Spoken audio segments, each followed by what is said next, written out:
Assalamualaikum warahmatullahi wabarakatuh. Perkenalkan, nama saya Naili Fitrotunisa dari kelas pengantar arsitektur D dengan NIM 210606110101. Pada video kali ini, saya akan mempresentasikan terkait suatu karya dari arsitektur ternama, yaitu Blue Mosque atau Masjid Biru.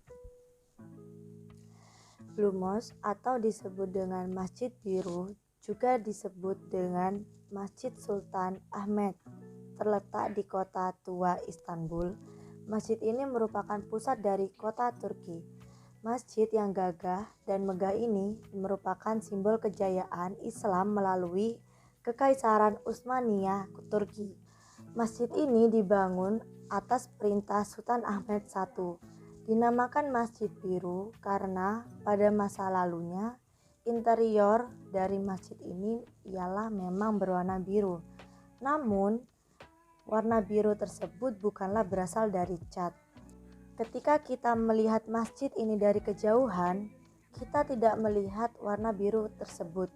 Namun ketika kita mendekat pada masjid ini, akan tampak sebuah masjid besar yang megah dengan segala interior dan eksterior berwarna biru.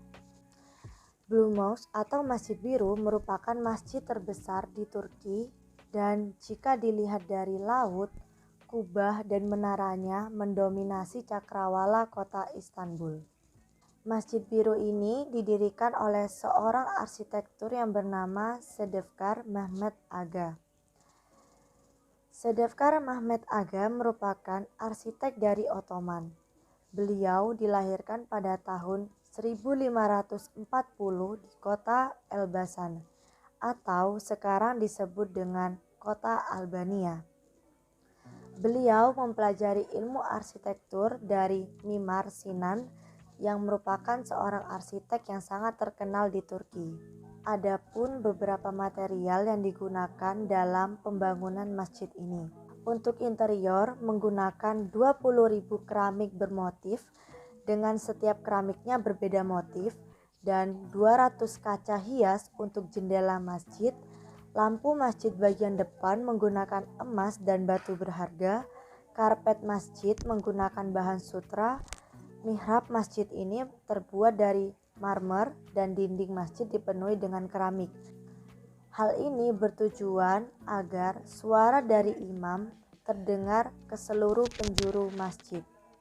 Untuk eksterior, material kubah yang berbentuk runcing dikenal dengan istilah mukarnas. Masjid ini berbentuk kubus dan berdiri kokoh dengan 6 menara yang menjulang tinggi layaknya seperti pensil.